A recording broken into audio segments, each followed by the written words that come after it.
Let's head back to Brinstar the way we always have, and now we do have the speed booster, as well as power bombs and the ice beam, so there are a few more things we can do with Brinstar that we might as well on our way back to Norfair, because yes, we have to go back to Norfair now that we got power bombs. Also, I realize I'm already going the wrong way, aren't I? Now, back in Brinstar, there was a room we just kind of ignored, this missile room right here. But now that we're back, we might as well go in, and the reason I ignored it is because it requires the speed booster, like so. Now that we have the speed booster, we're able to go through, and this nets us a reserve tank, a new kind of health tank introduced in this game. The way the reserve tank works is that as we get to maximum health and start to collect extra health beyond that, how do we get back? Do I just gotta be a bit more fast when leaving here? Maybe. Go, go, go, Samus! Nope, maybe there's some other way. I do see a saver icon over on the right. Oh yeah, we can just go through here for, missile expansion, okay? Missile expansion's kinda lame. Do you think I could have another one? I really could use another one. Thanks, game.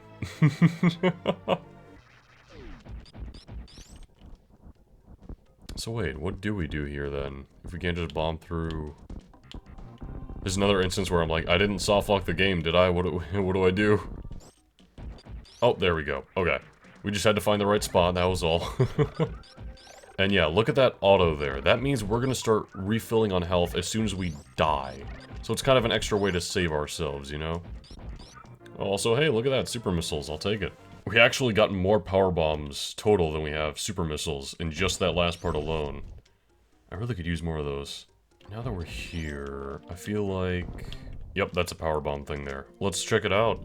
We're here in Brinstar, we might as well, you know? I'll try to get some important stuff done before the end of this part as well, but... You know, while we're here, we can always explore. Here we need to jump there. I'm pretty sure there's an invisible floor...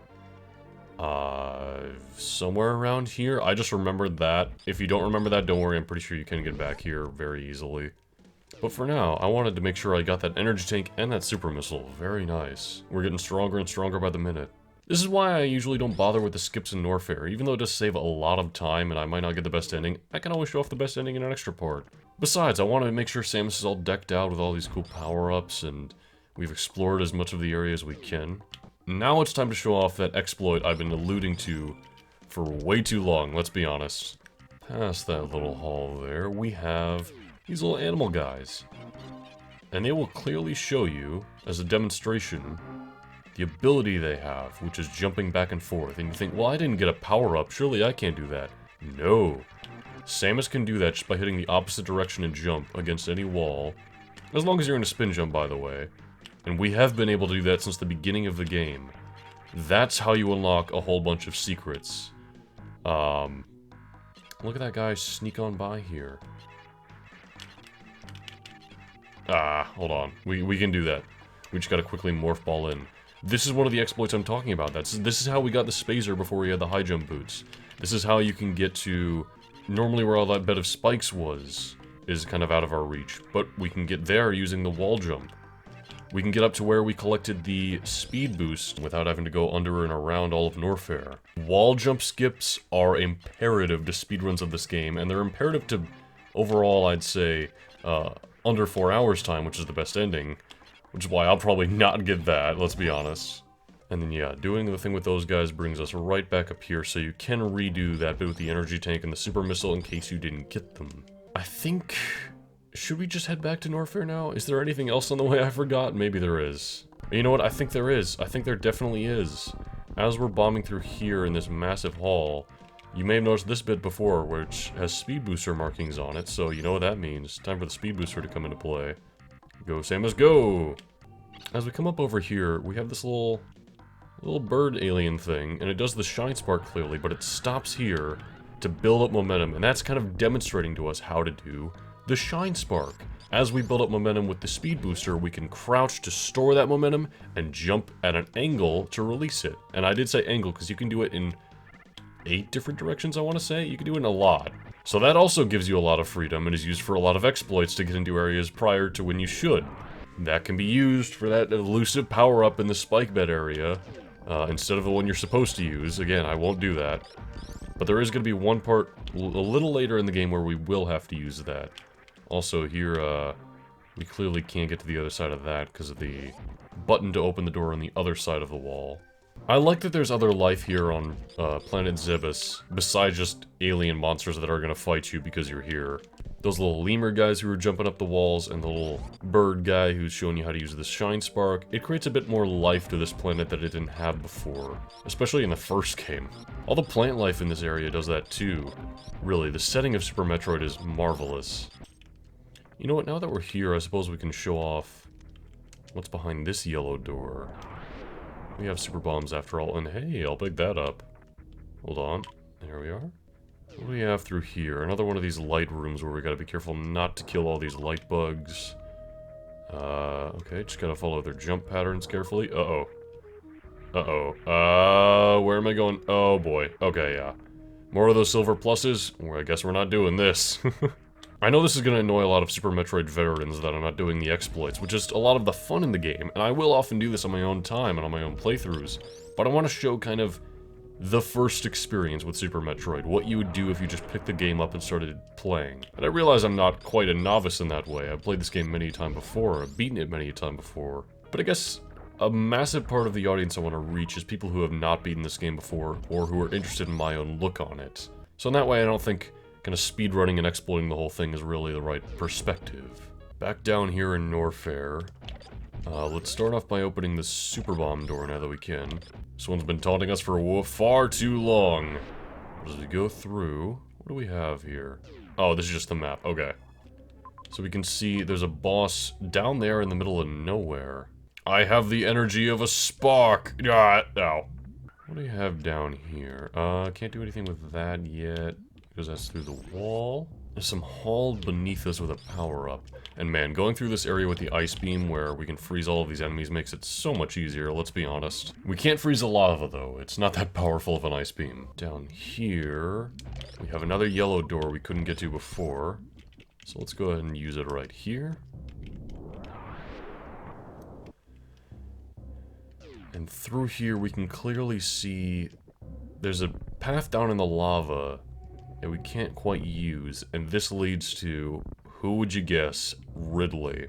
If you just take a guess from the map, yeah, that's what leads to Ridley there, but we can't just run through the lava down there. In fact, we're not coming back here for a while yet. It seems kind of odd that we're doing a lot of stuff here in Norfair when Ridley's kind of locked behind such a far gate, but don't worry, we'll get back there eventually. Alright, enough of that messing around. Back here in the shaft, the main shaft of Norfair, we always had this speed room we were going through last part. And while we were able to go through, there wasn't anything we could do about those power bombs down there, and that's what we need to go through with the power bombs. All the yellow doors we've encountered, and it was that one we needed to go through. Because that leads down here. Oh god, all the platforms are disappearing. And then that leads through here. And we're just gonna speed by all these guys. Oh my, oh my. I turned into George Takei. What we need to do here is shoot down. And I hope you're ready. Because it's time for a mini-boss of sorts. This here is Crocomire. The way Crocomire works is that we need to shoot him in the mouth, I believe. Like so. That gets him to step back a bit, depending on what you shoot him with. If you do a super missile, he'll step back much further. But if at any point he hits us, he steps forward. So we need to kind of get him to step back a lot. It's like a weird tug of war in a way. Honestly, just keep your distance. Keep like a mid-distance so he can't reach you with his claw. Don't worry about his fire, it doesn't do that much damage. And just spam super missiles, he's not that bad. I bet you can kind of see where this fight's going. I mean, after all, look at all the lava down there. And yep, looks like the ground's starting to hollow out over there. Well, Crocomire. Sorry, old pal. Oh, get back, get back, get back. You fought valiantly, but I'm afraid this is your end. And talk about a gruesome end, especially for a Nintendo game. Look at him struggling. Look at his skin melting. God. The roars of pain. This is a Nintendo game, everyone. Anyway. Let's just leave and forget. Oh. I guess this is a dead end. Or is it? can't go back all of a sudden. Through the spikes emerges Crocomire's skeleton. Oh god! But it's okay, he's actually dead. I don't know how that happened. Talk about a freaky moment, especially for a game like this in its time. We don't need to worry about the save room. Let's just go down here. All the way down here. I don't remember what's in a lot of these rooms, actually. Do I know where I'm going? Only a little. Aha, yes. This room here, we need to bomb all of these blocks using the super bomb. Now, what we need to do is use the shine spark to our advantage. Oh boy. Okay. Because you'll notice the slope going kind of diagonally into the left. That's the way we need to shine spark. So, here we go. Oh man, I did straight up. Shine sparking does take a toll on your health, so you've only got so many chances after all. Right, that one's straight up, which I did not want to do, but hey, we got a missile at least. We can do it diagonally to the left. It's just a bit tricky how we have to. Go, go, go. Stop.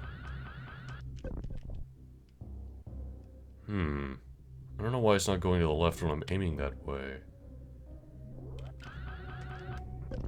No, it just goes straight up. I need to remember how to use the shine spark properly. Oh, maybe we don't need to use the shine spark. Maybe we just need a really high running jump. You know what?